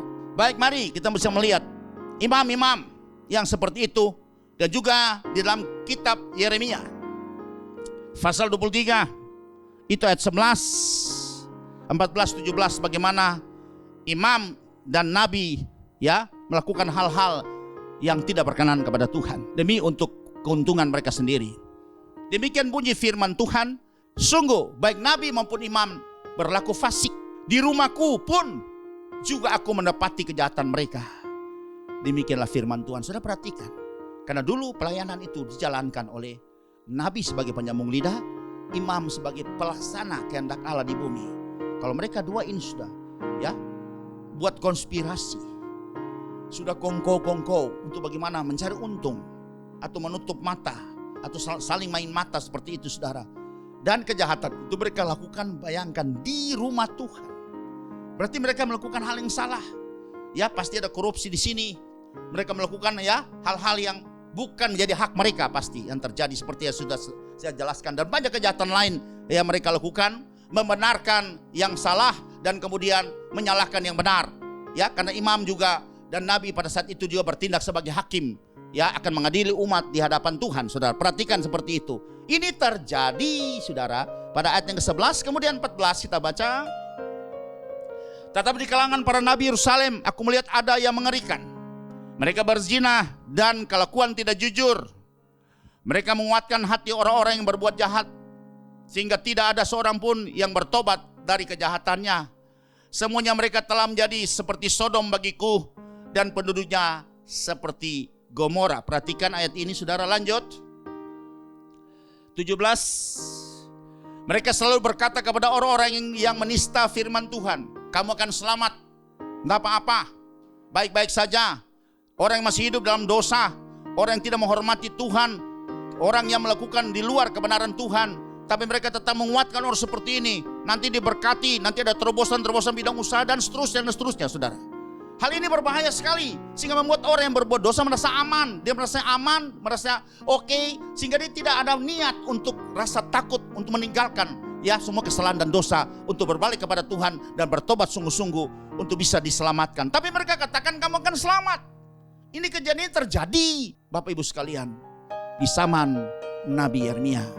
Dan kepada setiap orang yang mengikuti kedegilan hatinya, mereka berkata, malapetaka tidak akan menimpa kamu. Bayangin saudara, hidup dalam kefasikan, kemudian hidup dalam kedegilan. Hati begitu seperti itu, tapi kamu akan selamat. Malapetaka tidak akan menimpa kamu. Itu imam zaman dulu. Saya nggak tahu hari gini seperti apa saudara. Haleluya. Saya harap ini jadi bahan koreksi buat kita, buat saya juga, dan juga buat saudara sekalian, sepanjang suara ini bisa terdengar. Mari dari ayat ini sudah bisa membacanya. Saya tidak perlu menjelaskan secara lebih detail lagi, tapi dari pembacaan ini sudah cukup jelas bahwa kita harus berkata ya di atas ya dan tidak di atas tiga, sebagai imam-imam yang Tuhan percayakan untuk menyampaikan suara kebenaran kepada setiap orang. Kalau dia salah, kita katakan salah. Kalau tidak, kita katakan tidak. Kalau dia benar, kita katakan benar. Siapapun dia, kita nggak usah melihat strata sosial dia. Kita harus bertindak atas nama Tuhan. Tidak bisa melihat latar belakang daripada orang tersebut. Kadang-kadang kita terganggu karena latar belakang orang tersebut. Haleluya saudara. Baik, kita akan lanjut lagi.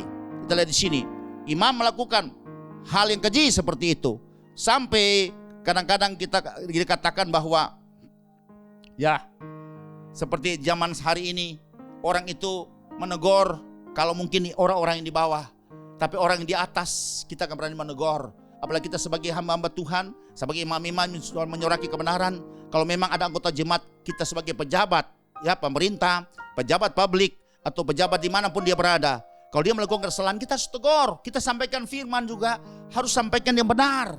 Walaupun dia merasa ditegur, dia merasa dikoreksi, jangan peduli.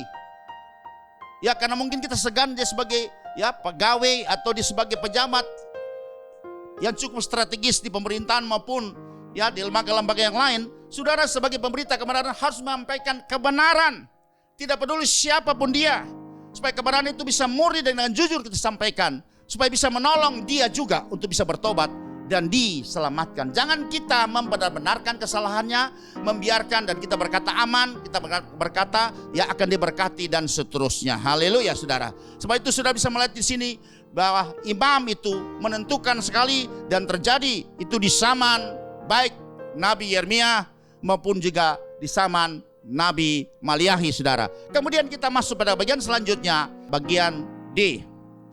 Dikatakan di sini sesuai teks kita baca dari kitab Maliahi tadi pasal 2, itu dikatakan sebagai utusan Tuhan. Nah, imam itu sebagai utusan Tuhan menentukan sekali perkataannya. Karena bibir seorang imam memelihara pengetahuan. Karena orang menganggap bahwa imam itu tahu, dia lebih paham mengenai semua kebenaran firman dari kitab-kitab Taurat maupun kitab para nabi. Sehingga tentu umat itu percaya kepada perkataan imam. Karena apa yang dia sampaikan itu pasti dia tahu. Dia menguasainya. Katakan dia pakar daripada itu semua.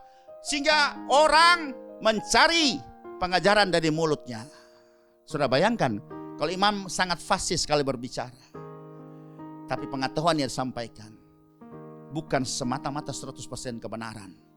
Pengetahuan yang direkayasa saudara, ini sangat berbahaya sekali. Karena imam yang seperti ini itu sangat menarik sekali, disuka didengar oleh orang. Karena cara pembawaan materi, kemudian juga cara berbicara, dia sangat fasih dan menarik sekali. Sebab itu sangat mempengaruhi. Kalau sekarang mungkin dia punya banyak viewers atau followers. Makanya kalau di YouTube tuh banyak sekali saudara. Nah, sehingga ini bukan menjamin saudara. Ini belum menjamin. Mari saudara lihat. Makanya perlu kita koreksi, kita belajar firman baik-baik. Supaya apa disampaikan sesuai dengan kebenaran firman Tuhan. Atau cuma karena kita terpesona, kita kagum dengan penampilan daripada pembicara ini. Atau seorang katakan narasumber seperti itu yang membawa kebenaran firman Tuhan. Tapi di dalamnya ada intrik-intrik, atau ada hal-hal interest lain yang dia akan sampaikan. Sebab itu saudara hati-hati dengan hari ini, karena banyak juga pengajar-pengajar yang palsu. Ya, saya tidak menghakimi, tapi ini sebagai bahan peringatan buat kita semua. Bagi kita juga berhati-hati, jangan sampai kita terperangkap juga ya menjelang akhir zaman ini. Haleluya. Makanya kita lihat di sini bahwa karena dia sebagai utusan Tuhan, dia sangat mengetahui mengenai rencana Tuhan dan kitab-kitab Tuhan, semua firman Tuhan, sehingga selalu perkataannya dia itu suka ya didengar orang, sehingga orang akan mencari pengajaran dari mulutnya. Dan sudah bisa lihat di sini, kita Maliahi juga pasal yang kedua ayat 7 sampai 8. Sebab bibir seorang imam memelihara pengetahuan dan orang mencari pengajaran dari mulutnya, sebab dialah utusan Tuhan semesta alam. Perhatikan, tetapi kamu ini menyimpang dari jalan, kamu membuat banyak orang tergelincir dengan pengajaranmu, kamu merusakkan perjanjian dengan Lewi, firman Tuhan semesta alam. Ya, seperti apa yang saya sudah jelaskan tadi. Kemudian kita juga bisa melihat dalam kitab Nabi Hosea. Kitab Nabi Hosea itu pasal yang keempat ayat 6 sampai dengan yang ke-10. Umatku binasa karena tidak mengenal Allah. Kalau terjemahan yang lain, umat binasa karena tidak punya pengetahuan. Ya, for lack of knowledge. Seperti itu saudara. Mereka dapat pengetahuan ini kan dari pengajar. Yaitu fungsi pengajar sini adalah Tuhan percayakan kepada imam. Karena engkaulah yang menolak pengenalan itu, atau pengajaran itu, pengetahuan itu, maka aku menolak engkau menjadi imamku.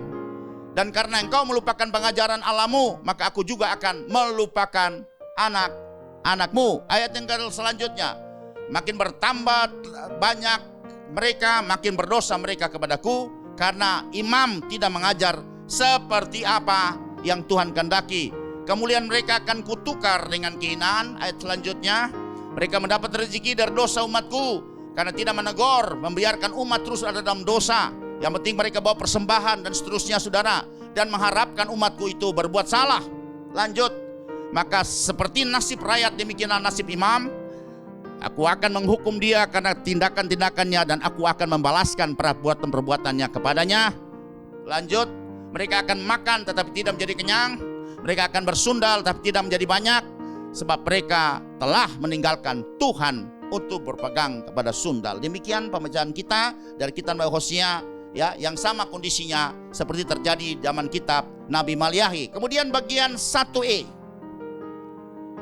ya, imam-imam di zaman perjanjian lama. Di sini dikatakan bahwa sebagai imam itu tidak boleh memandang bulu dalam pengajaran. Ya, tidak boleh memandang bulu dalam pengajaran, dan Tuhan mengajar seperti itu. Kita tidak mesti lihat siapa dia orangnya. Kalau memang ya dia salah, kita tegur kepada dia. Tapi ini menjadi pergumulan buat kita. Kadang-kadang kita sebagai pembicara atau hamba-hamba Tuhan, sebagai imam-imam yang Tuhan percayakan, kadang-kadang kita ya istilah sekarang itu kita tebang pilih. Ya, atau kadang-kadang dikatakan bahwa kita tuh tumpul ke atas, tajam ke bawah. Kalau orang di bawah kita berani tegur, tapi kalau dia pejabat pemerintah, atau dia orang-orang berpengaruh, atau dia adalah donatur terbesar dalam gereja kita, atau sebagai penyumbang besar di dalam pelayanan kita, maka kita segan untuk menegurnya. Kadang-kadang kita sudah tahu dia berbuat salah, kita diamkan. Kalau orang menanyakan, kita bilang, ya nanti saya berdoa saja buat dia. Padahal harusnya kita panggil, kita tegur sama dia. Seperti itu, ya. Dan kita tidak bisa beri kesempatan, karena tugas kita untuk mengoreksi, harus mestinya ya membawa dia untuk hidup di dalam kebenaran. Tapi persoalan ini terjadi zaman berbakala, dan saya percaya ini masih terjadi sampai zaman ini juga, khususnya kepada kita juga sebagai imam-imam, sebagai pemberita kebenaran. Kadang-kadang kita ini selalu masih terjebak di dalam sikap kita memandang bulu di dalam kita mengajari ya setiap orang yang ketemu dengan kita. Dan kita tahu itu ditulis dalam Maliahi pasal yang kedua ayat 9 tadi dikatakan, maka aku pun akan membuat kamu hina dan rendah bagi seluruh umat ini, oleh karena kamu tidak mengikuti jalan yang kutunjukkan, tetapi memandang bulu dalam pengajaranmu. Dalam pengajaran memandang bulu, pilih tebang saudara.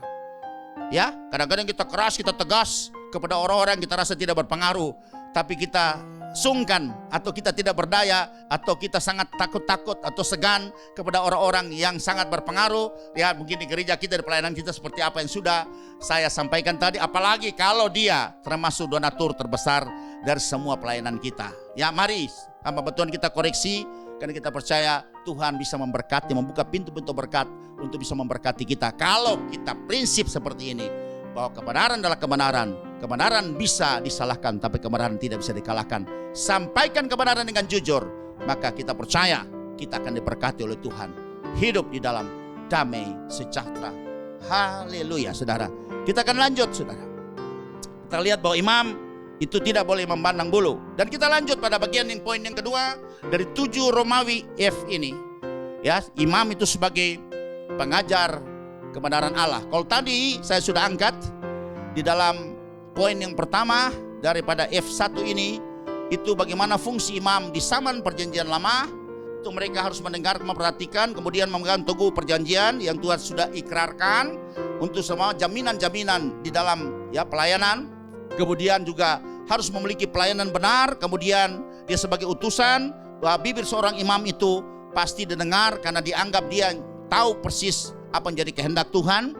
Dan kemudian bagian yang selanjutnya tadi, bahwa imam itu harus tidak boleh memandang bulu siapapun yang Tuhan percayakan sebagai mentor atau pembimbing bagi dia.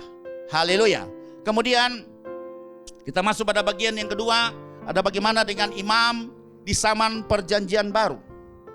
Ya, ini penting sekali kita angkat.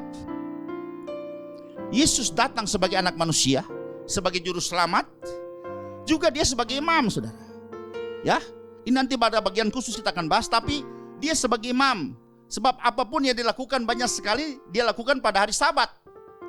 Dan dia tidak menyalahi hukum Sabat. Padahal kita tahu bahwa Yesus adalah satu pribadi yang pernah dikirim oleh Bapa menjadi satu pribadi yang takluk kepada hukum Taurat, sehingga dia tidak berdosa kepada hukum Taurat, dan dia akan menebus orang-orang yang tidak takluk kepada hukum Taurat untuk diselamatkan. Sebab itu dia datang sebagai imam dan dia sebagai guru. Ya. Jadi di sini berarti dia mengajar, dan kita tahu persis bahwa Yesus itu berkhotbah dalam Injil Matius dicatat hanya 1 kali dengan judul khotbah di bukit. Berbahagialah orang, berbahagialah orang. Tapi selebihnya dari desa ke desa, dari kota ke kota, dia selalu mengajar. Dia selalu mengajar. Dan dia mengajar bisa dari pagi sampai sore menjelang malam. Itu yang Yesus lakukan. Ya, seperti terjadi dia mengajar ya di padang, di pinggir pantai semua, meminjam perahu orang, kemudian didorong agak ke laut, agak dalam, kemudian dia mengajar, menghadap ke tepi pantai dan mengajar. Begitu juga di padang dia mengajar ya kepada 5.000 orang laki-laki, dan kita tahu mujizat terjadi. Tuhan memberi makan kepada 5.000 orang laki-laki saat itu yang hadir, yaitu dengan 2 ekor ikan dan 5 ketur roti. Dan kita tahu di situ bahwa dia selalu mengajar. Makanya dia disebut juga Rabi dan Rabuni. Ini ada 3 pengakuan dari 3 kelompok latar belakang yang berbeda. Dan saudara, saya menjelaskan bahwa Rabi itu adalah guru di zaman itu oleh orang-orang yang digelari oleh Israel dan Yahudi sebagai Rabi atau guru. Tapi kalau Rabuni, sudah perhatikan, Rabuni itu lebih tinggi tingkatnya, karena kalau digelari Rabuni berarti adalah seorang guru yang sudah bisa mengajar 2 keturunan. Dia mengajar bapaknya dan juga dia mengajar kepada anaknya. Ya, seperti itu. Jadi 2 keturunan dia sebagai guru di antara 2 generasi. Baik ayahnya dia sebagai guru atas ayahnya, mungkin juga dia menjadi guru atas anak daripada ayah dari orang itu. Nah, jadi dia sudah mengajar 2 generasi, maka dia akan diberi gelar Rabuni. Nah, ini terjadi pengakuan oleh 3 figur dari latar belakang yang berbeda. Ini 1 Romawi kecil oleh orang-orang Farisi dan Herodian. Kita baca dalam Matius pasal 22 ayat 15 sampai dengan yang ke-16.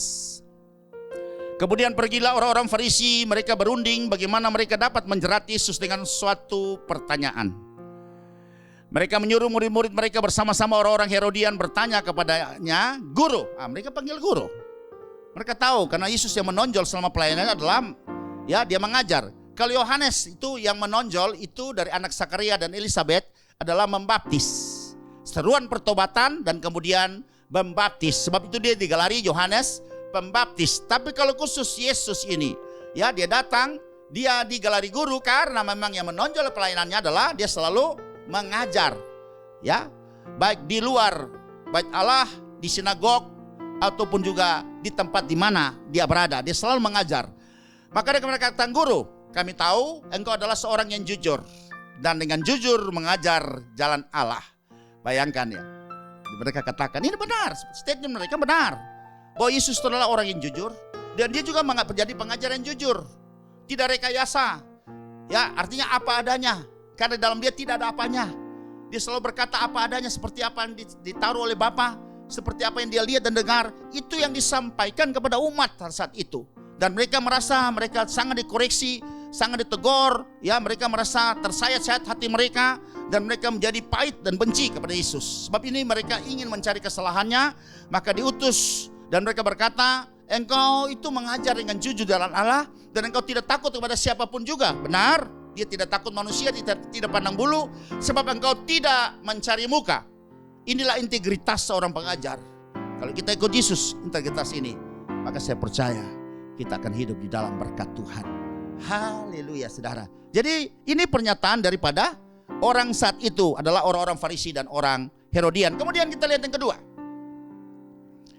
Yang kedua itu pernyataan dari seorang, ya, pemimpin agama Yahudi. Yaitu dia adalah salah satu dari 70 anggota Sanhedrin atau mahkamah agama tertinggi saat itu. Dan namanya Nikodemus. Dia penasaran, dia datang ketemu Yesus malam-malam. Yang diperkirakan mereka ketemu di Taman Getsemani, karena Yesus sering di situ, saudara. Dan apa yang dikatakan dalam Injil Yohanes pasal 3 ayat 1 sampai dengan 2. Adalah seorang Farisi yang bernama Nikodemus, seorang pemimpin agama Yahudi. Luar biasa nih orang ini. Orang Yahudi sudah pintar, jenius. Jadi ini pemimpinnya, saudara. Gak gampang, berarti betul-betul dia adalah seorang yang luar biasa. Jabatannya dan pengetahuannya luar biasa, saudara. Sehingga dia diangkat sebagai pemimpin agama Yahudi. Dia datang kepada Yesus. Dia datang pada waktu malam. Nah, mungkin dia malu kalau dia datang siang-siang dilihat orang. Dan berkata, Rabi, dia panggil guru, saudara. Ini seorang guru besar panggil kepada Yesus yang jauh lebih muda. Saat itu kan Yesus baru 30-an tahun lebih. Dan kita tahu, mereka juga nggak tahu Yesus itu sekolah di mana. Sampai mereka katakan ini orang ini luar biasa. Di mana dia sekolah? Pengetahuan tanpa belajar kok dia ketahui luar biasa. Semua rahasia ya dia diketahui. Sudah pertanyaan yang menjebak pun bisa dijawab secara baik. Dan mereka kagum pada saat itu. Dan mereka katakan dia guru. Kami tahu bahwa engkau datang sebagai guru yang diutus Allah. Jadi ini guru bukan guru sembarangan ini. Guru yang diutus Allah. Karena kita tahu bahwa dia adalah firman yang telah menjadi manusia. Sebab tidak ada seorang pun yang dapat mengadakan tanda-tanda yang kau adakan itu jika Allah tidak menyertainya. Perhatikan, saudara, lihat.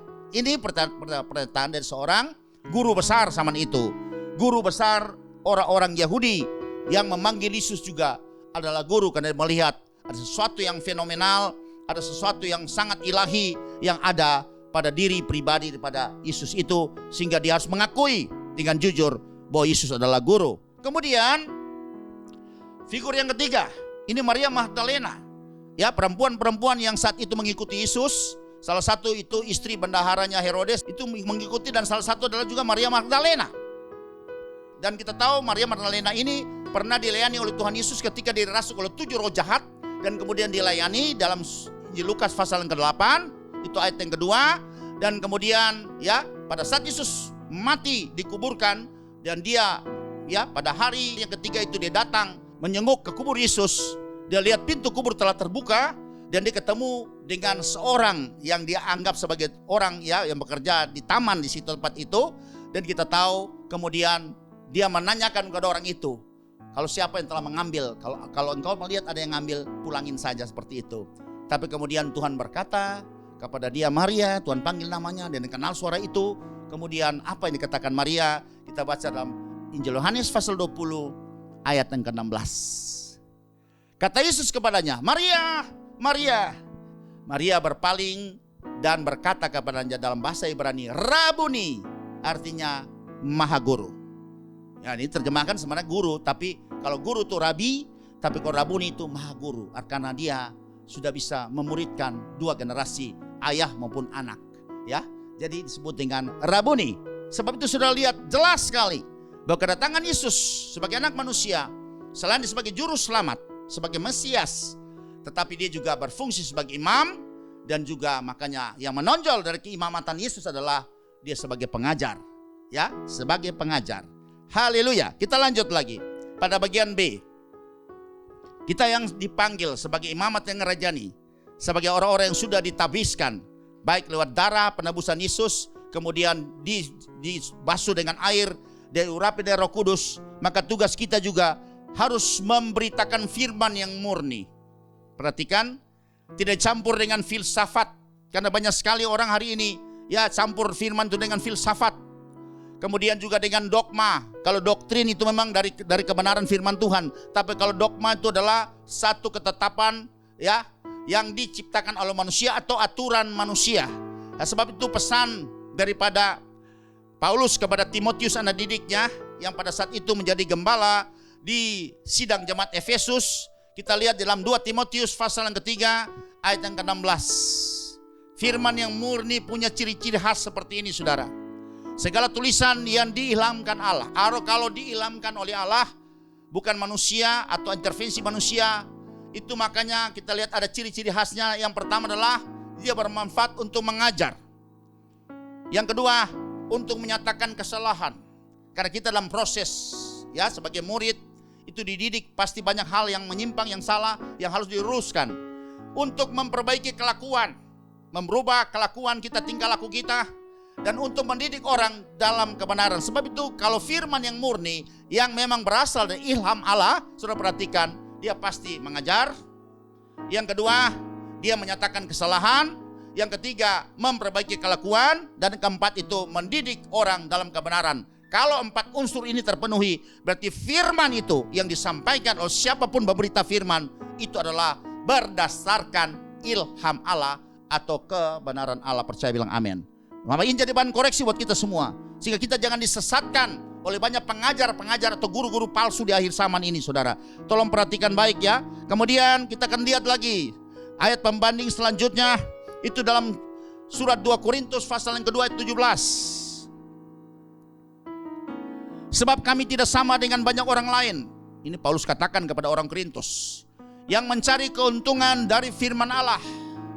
Jadi firman ini diperdagangkan. Sebaliknya dalam Kristus kami berbicara sebagaimana mestinya, dengan maksud murni atas perintah Allah dan di hadapannya. Jadi Paulus katakan kepada orang Korintus bahwa firman itu aku sampaikan, aku tidak mencari keuntungan. Aku sampaikan betul-betul seperti apa yang Tuhan perintahkan. Ya, karena aku akan bertanggung jawab di hadapan Tuhan. Ya, karena semua atas kemurnian pelayananku. Kita lanjut lagi membaca ayat selanjutnya. Kita akan baca lagi dalam surat 2 Timotius pasal yang keempat, ayat yang pertama sampai dengan ayat yang kelima. Di hadapan Allah dan Kristus Yesus yang akan menghakimi orang yang hidup dan yang mati, aku berpesan dengan sungguh-sungguh kepadamu demi penyataannya dan demi kerajaannya. Beritakanlah firman, siap sedialah baik atau tidak baik waktunya. Nyatakanlah apa yang salah, tegurlah dan nasihatilah dengan segala kesabaran dan pengajaran. Perhatikan, ini firman yang murni yang Paulus sampaikan, harus lakukan ini Timotius. Keadaan baik atau tidak baik, suka atau tidak suka orang, siap atau tidak siap, engkau harus lakukan ini. Ya, seperti apa yang Tuhan mau. Ayat yang lanjut yang ketiga. Karena akan datang waktunya, perhatikan, orang tidak dapat lagi menerima ajaran yang sehat. Tetapi mereka akan mengumpulkan guru-guru menurut kehendaknya untuk memuaskan keinginan telinganya mereka. Ya, pembicara yang banyak sekali dengan ya lelucon, dengan sekali banyak ya hal-hal yang membuat orang tertawa, tapi hari ini kita bisa lihat sedikit sekali minim dengan kebenaran firman Tuhan. Ya, kita bukan menonton pelawak Bapak Ibu, tapi kita harus selektif dalam mendengar, membuka telinga kita untuk bisa dapat mendengar kabar-kabar sukacita, kabar-kabar kebenaran. Haleluya. Ya, makanya kita lihat di sini, orang akan memuaskan telinganya dengan mengumpulkan guru-guru ya menurut kehendaknya, sehingga semua ya waktu yang dipakai itu lebih banyak melucunya daripada memberitakan firman. Akhirnya waktu ditanya apa isi firman, paling tanya lucu sekali hamba Tuhan itu. Tapi bukan firman yang memberkati, tapi kelucuannya itu memberkati umat. Ini berbahaya sekali, saudara. Ya, sebagai bahan koreksi buat kita. Selanjutnya kita bisa melihat pada ayat selanjutnya, mereka akan memalingkan telinganya dari kebenaran dan membukanya bagi dongeng, cerita-cerita omong kosong. Ya, lanjut ayat yang kelima. Tapi kuasailah dirimu dalam segala hal, sabarlah menderita, lakukanlah pekerjaan pemberitaan Injil dan tunaikanlah tugas pelayananmu. Sampai ya, penyampaian Paulus kepada Timotius. Kemudian saya lagi lanjut, kita akan baca dalam surat Roma pasal 16 ayat 17 sampai 18. Tapi aku menasihatkan kamu, Paulus lagi menulis kepada orang-orang Roma, saudara-saudara, supaya kamu waspada terhadap mereka. Siapakah mereka itu? Yang bertentangan dengan pengajaran yang telah kamu terima. Ya, aku sudah ngajar, aku sudah meletakkan dasar kepada raja. Datang pengajar yang lain, yang mengajar yang berbeda. Dan Paulus berkata, ya, kamu harus waspada. Jika bisa menimbulkan perpecahan, ya, beda pendapat, ya, terjadi debat terbuka dan godaan. Sebab itu hindarilah mereka. Ayat yang ke-18. Sebab orang-orang demikian tidak melayani Kristus. Perhatikan, Tuhan kita, tetapi melayani perut mereka sendiri. Ada banyak juga hamba-hamba perut seperti ini, saudara. Perhatikan, di akhir zaman masih banyak guru-guru palsu seperti ini. Dan dengan kata-kata mereka yang muluk-muluk bisa mempesona orang dengan, ya, public speaking yang luar biasa, dengan cara bicara yang sangat bisa, ya, mempengaruhi orang terpesona, orang kagum, dan bahasa mereka yang manis. Mereka menipu orang-orang yang tulus hatinya. Saudara perhatikan, inilah, ya, sebagai bahan koreksi kita di akhir zaman ini. Bagaimana kita sebagai juga, baik sebagai pengajar, imam-imam yang Tuhan percayakan sebagai pengajar, baik sebagai penatua, penilik jemaat, atau hamba Tuhan, atau pengkhotbah, pemberita Injil, atau juga sebagai pendengar. Saudara Tuhan perhatikan di sini bahwa kita harus seleksi sekali dalam mendengar, menaruh pikiran dan telinga kita, bahwa kita harus hati-hati terhadap, ya, pemberita-pemberita di akhir zaman ini. Kita harus selalu koreksi dengan kebenaran firman Tuhan seperti apa yang sudah sampaikan. Saya percaya bisa menolong kita. Saya terbatas, tapi Roh Kudus tidak terbatas untuk menguraikannya.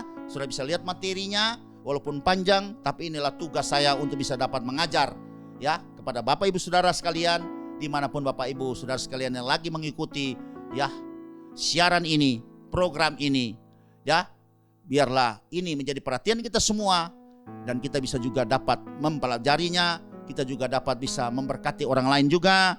Dan akhirnya, saudara, pergilah, jadikanlah sebuah bangsa muridku, dan baptislah mereka dalam nama Bapa dan Anak dan Roh Kudus, dan ajarlah mereka melakukan segala sesuatu yang telah kuperintahkan kepadamu. Dan ketahuilah aku menyertai kamu senantiasa sampai pada akhir zaman. Amin. Demikianlah apa yang dapat kami sampaikan. Berbahagialah setiap orang yang mendengar firman Tuhan, menerimanya, menaruh dalam hatinya, dan melakukannya. Tuhan Yesus memberkati.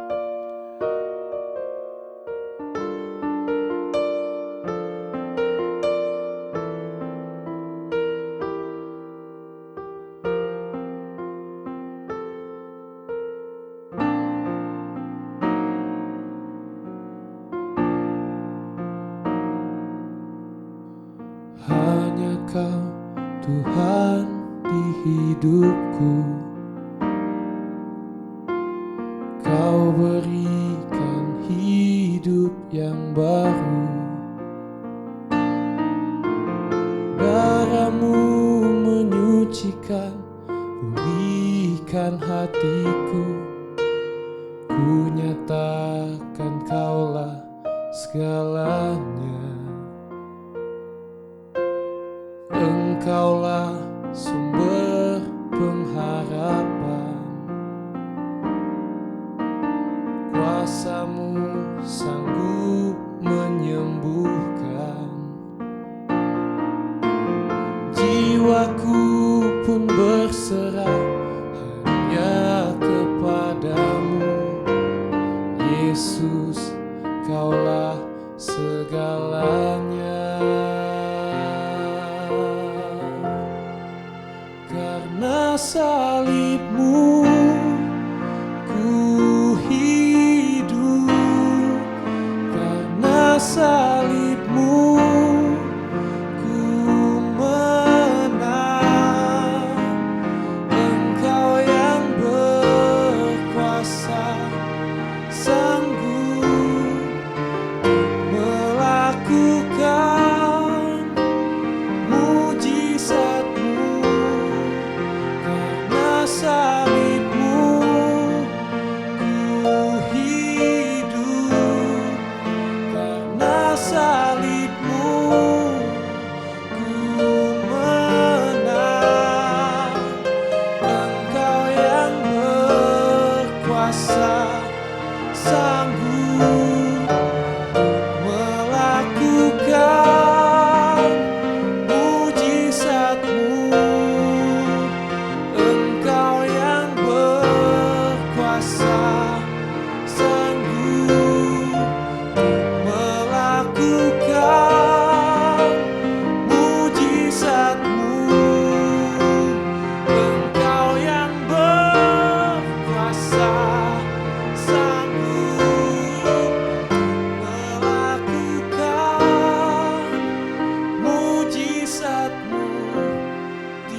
Selanjutnya kita akan masuk dalam acara perjamuan kudus.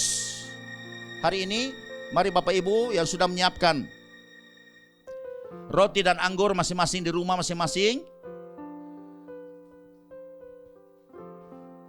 kita akan berdoa buat roti biasa dan anggur ini, dan kita percaya ketika berkat dilepaskan, maka sorga memperhitungkan bukan roti biasa lagi dan anggur biasa lagi, tapi menjadi tubuh dan darah Yesus yang sebentar nanti akan menyatu dengan tubuh dan darah kita. Dan itu memberikan kekuatan yang supranatural. Ya, kita mendapat kekuatan, menambahkan iman percaya kita, pengharapan kita dan kasih kita. Dan juga di dalam tubuh dan darah Yesus itu ada bilur-bilurnya Tuhan Yesus. Dan firman berkata, oleh bilur-bilurnya Tuhan Yesus, sakit penyakit kita disembuhkan oleh Tuhan. Asal engkau percaya. Sebab itu hari ini mari angkat roti dan anggur yang sudah disiapkan oleh Bapak Ibu sekalian, dimanapun Anda berada, sejauh suara ini terdengar, sejauh siaran program ini sedang diikuti, kita akan berdoa. Bapa, dalam nama Tuhan Yesus, di hadapan hadirat-Mu ada roti biasa dan anggur ini. Kami akan melepaskan berkat atasnya. Berkat dari Bapa, Tuhan Yesus dan Roh Kudus memberkati roti dan anggur ini. Dan kami percaya sejak kami melepaskan berkat, maka ada kuasa yang memberkati roti biasa ini dan anggur biasa ini menjadi tubuh dan darah Yesus yang sebentar nanti akan dimakan dan diminum oleh kami. Dan kami bisa mendapat kekuatan yang baru. Di dalam nama Tuhan Yesus, sama-sama kita katakan amin. Mari angkat roti di tangan kananmu tinggi atas kepalamu, tujukan ke sorga. Inilah tubuh yang Yesus Kristus yang telah dicabik-cabik, dipecah-pecahkan karena dosa dan pelanggaran kesalahan kita semua. Ini jadi peringatan buat kita untuk menghargainya, pengorbanan Kristus yang luar biasa untuk menebus dosa pelanggaran kesalahan kita. Engkau dengar firman Tuhan ini, kalau engkau percayai katakan amin, dan di dalam nama Tuhan Yesus dengan rasa syukur dan hormat kita akan memakannya bersama-sama. Demikian kata firman Tuhan. Bukankah roti yang telah dipecah-pecahkan, yang sekarang berada di tangan kanan di atas kepala kita, adalah persekutuan dengan tubuh Yesus? Amin. Di dalam nama Tuhan Yesus dengan rasa hormat kita akan memakannya.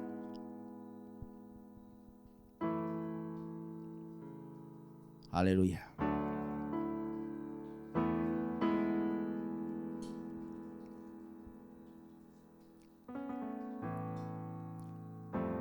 Pindahkan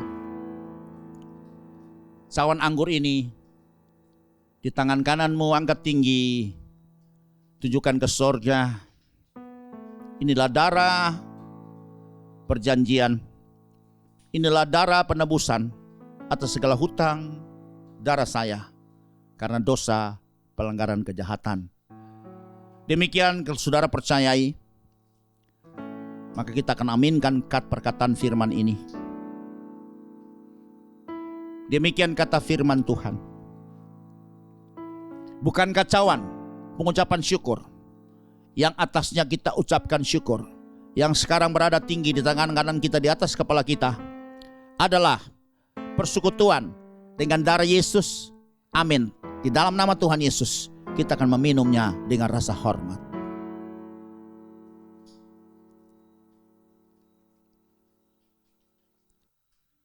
Haleluya. Bersyukur saudara. Bersyukur pakai bahasa roh.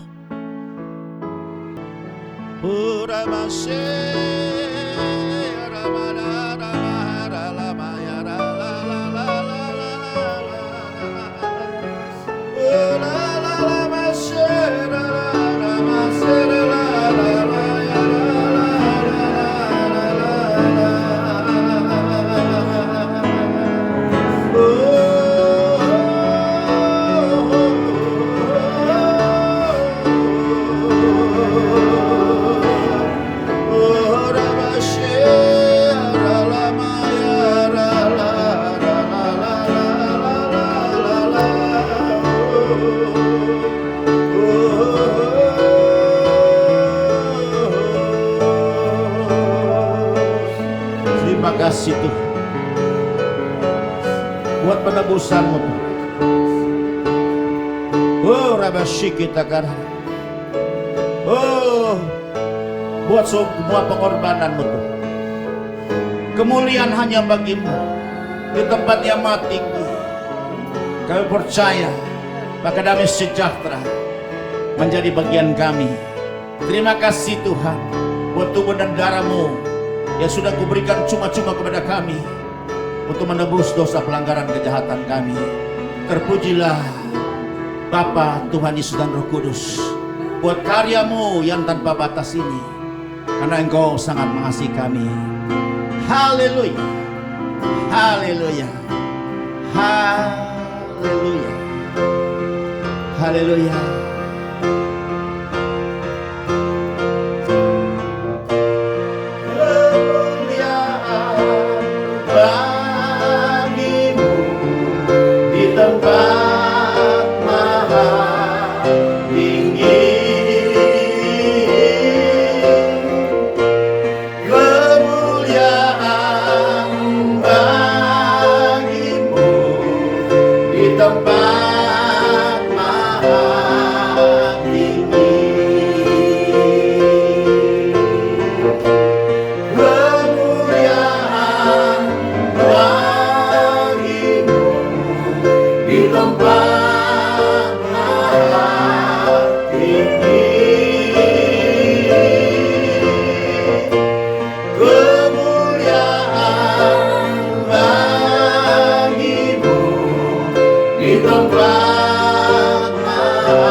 Agungkan namanya, dan tidak ada kata, tidak ada daya, tidak ada harta selain mengagungkan, memuji dan memuliakan Dia. Terima kasih Bapa dalam surga buat pertemuan di hari ini. Firman telah hamba sampaikan, hamba sangat terbatas dengan kata-kata, tapi kami percaya ketika firman disampaikan, Tuhan akan turut bekerja. Dan hamba tahu ketika firman sampaikan, perubahan terjadi, terobosan terjadi, pemulihan terjadi. Yang sakit disembuhkan, yang lama dikuatkan, yang memiliki, yang punya masalah persoalan akan diberikan jalan keluar, kasih ditambahkan kembali, hubungan suami istri dipulihkan kembali, yang punya beban berat akan diberikan kelegaan, yang tawar hati akan diteguhkan kembali, kasih pengharapan iman kita ditumbuh kembangkan kembali oleh Tuhan. Terima kasih Bapa dalam sorga. Kami percaya Tuhan akan meremahi setiap firman yang sudah Ahmad sampaikan, karena firman tidak akan kembali dengan sia-sia. Kami percaya tubuh dan darah Yesus merupakan kekuatan yang baru buat kami dalam pengiringan kami di awal bulan April ini. Sehingga kami percaya Tuhan tidak pernah meninggalkan kami. Tuhan menyertai kami dengan Roh yang kudus. Bahkan tubuh dan darah-Mu selalu tersuplai dalam hidup kami. Sehingga kami tetap menjadi kuat. Baik roh kami kuat, jiwa kami kuat, dan tubuh kami sehat. Untuk kami bisa dapat melayani Engkau. Dapat dedikasikan tubuh ini sebagai persembahan hidup kudus dan berkenan kepada-Mu ya Bapa. Di akhir daripada pertemuan ibadah ini, kami percaya kami tidak akan berpisah dengan tangan yang hampa, tapi ada berkat yang akan disiapkan buat kami. Sebab itu dengan iman, kami akan mengangkat menadahkan tangan kami, dan kami siap menerima berkat dari Bapa kami yang sangat mengasihi kami.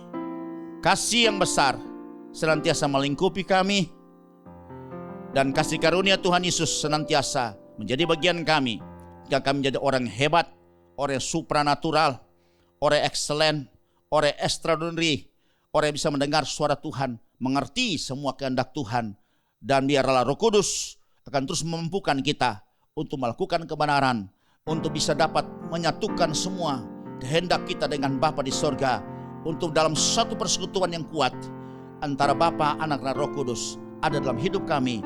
Dan dengan persekutuan ini kami bisa melangkah terus dapat melayani Engkau sampai Maranatha Tuhan Yesus datang pada kali yang kedua. Terimalah berkat ini di dalam nama Tuhan Yesus.